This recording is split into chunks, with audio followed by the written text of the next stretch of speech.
Cinema గురించి కన్నా ముందు ఇప్పుడు నాగేంద్ర గారు ఆయన నన్ను మీరు ఏదో మాట్లాడుతా ఒక మాట అన్నారు. ఇప్పుడు డైరెక్టర్స్ దాంట్లో మీరు ఒక ఆరాధ్య దైవం అని. నేను ఆరాధ్య దైవం కాదు, ఆరాధ్య దెయ్యం. ఎనీవే చూసే పార్ట్ ఇప్పుడు ఈ సబ్జెక్ట్ మ్యాటరు అంటే దానికన్నా ముందు ఇందాకన్నా డేట్ అని చెప్పారు కదా, ఇది కేవలం అంటే ఒక కొన్ని ఆస్పెక్ట్లో ఒక టెక్నికల్ గ్లిచ్, సెన్సార్ అనేది ఒక పర్టికులర్ టైంలో డీలే, అన్నిటికన్నా ముఖ్యంగా ఇప్పుడు నీ లాంగ్వేజ్లో చేస్తున్నావు కాబట్టి అన్నిటికీ సరిపడి కరెక్ట్ డేట్ అని వేరే డిస్ట్రిబ్యూటర్లతో మాట్లాడి దాని వలన అయ్యింది. ఇప్పుడు మాత్రం అన్నీ అయిపోయినాయి, సెన్సార్ కూడా వచ్చేసింది. It's going to release on April 4th.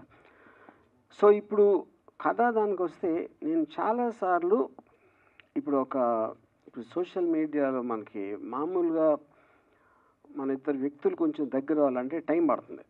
ఎప్పుడైనా చేసి అది మనం ఒక నమ్మటానికి కానీ దానికి కానీ వాట్సాప్ ఇలాంటి దాంట్లో చాటింగ్లు మొదలెట్టినప్పుడు సోషల్ మీడియాలో తెలియకుండా చాలా ఫాస్ట్గా దగ్గర అయిపోతారు.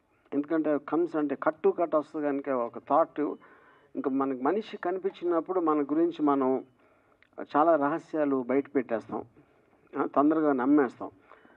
అలాంటి ఆటలుగా వచ్చిన నెగిటివ్ ఎఫెక్ట్స్ మనం చాలాసార్లు మనకి న్యూస్లో వస్తూ ఉంటాయి. ఇలా ఒక అమ్మాయికి ఎలా అయింది, లేకపోతే అలా రిలేషన్షిప్లో ఎలా అయింది, ఒక్కొక్కసారి చాలా వైలెంట్గా కూడా మారటానికి జరిగిన ఇన్సిడెంట్స్ మనం ఎన్నో చూసాం. సో ఒక్క పర్టిక్యులర్ ఇన్సిడెంట్ అని కాకుండా చాలా అలాంటి ఇన్సిడెంట్స్ బేస్ చేసి ఈ కథ తయారు చేయడం జరిగింది. సో అన్నిటికన్నా ముఖ్యంగా నేను ఒక పోలీస్ ఆఫీసర్ నాకు ఒక ఎగ్జాంపుల్ చెప్పారు. మీరు రోడ్డు మీద నడుస్తూ ఉంటే మీరు వెళ్తూ ఉంటారు, మీ పని మీరు చూసుకుంటూ వేరే నడుస్తూ ఉంటారు. కానీ ఎప్పుడు గవుక్కుని ఒకరిని పట్టుకుని హలో అనేసి కాఫీ తాగుదాంరా అని చెప్పేసి కూర్చుని అంత ఫాస్ట్గా రిలేషన్షిప్ అనేది వెళ్ళదు. అప్పుడు అలాంటిది మన నిజం లైఫ్లో అలా చేసినప్పుడు మనం సోషల్ మీడియాలో ఎందుకు అంత ఫాస్ట్గా వెళ్తాం, అక్కడ వస్తుంది డేంజర్ అంతా అనేది. అది కొంచెం హైలైట్ చేస్తుంది ఈ సినిమా దాంట్లో.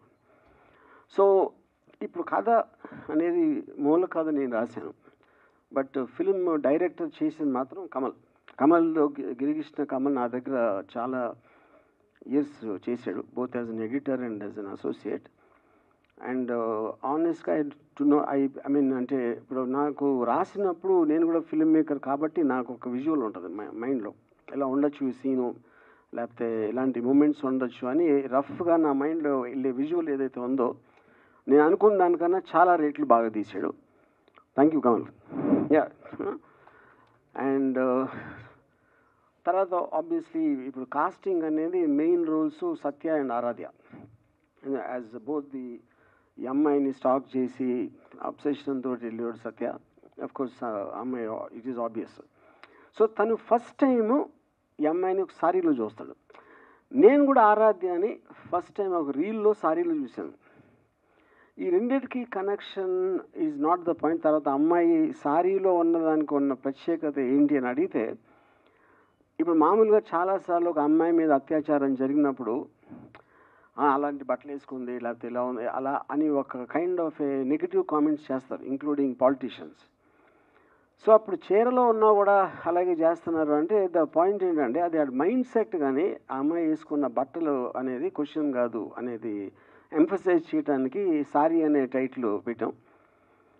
యా. తర్వాత కమింగ్ టు ద యాక్టర్స్, ఇప్పుడు ఆరాధ్య ఇందాక చెప్పినట్టు నేను రీల్లో చూశాను, కానీ అసలు అబ్సల్యూట్గా కెమెరాకి ఫస్ట్ టైం ఫేసింగ్ చేసిన తను చేసిన పర్ఫార్మెన్స్ ఎక్స్ట్రాడినరీగా అనిపించింది అందరికీ, నాకే కాదు ఇంతవరకు సినిమా చూసిన వాళ్ళకి. ఇప్పుడు సత్య అంటే ట్రైన్డ్ యాక్టర్, తను ఢిల్లీ నుంచి. తను ఒక ఆడిషన్ ఒక వీడియో పంపిస్తే దాని నుంచి ఈ పర్టికులర్ రోల్కి చాలా కరెక్ట్ అని కమల్ నేను డిసైడ్ చేసాం. So this is briefly about this one. So as a summation నేను చెప్పేది, more than anything else the psychological aspect of ఎంత ఫాస్ట్గా దగ్గరికి వెళ్తే ఏమవుతుంది. ఎందుకంటే ఒకసారి కమిట్ అయిపోయిన తర్వాత అతను కొంచెం ముందుకు వెళ్ళాడంటే మొహమాటంతోనో భయంతోనో ఇంకా ఇరుకుపోతారు. అది మీకు నాకు తెలిసి ట్రైలర్లో క్లియర్గా తెలిసి ఉంటుంది.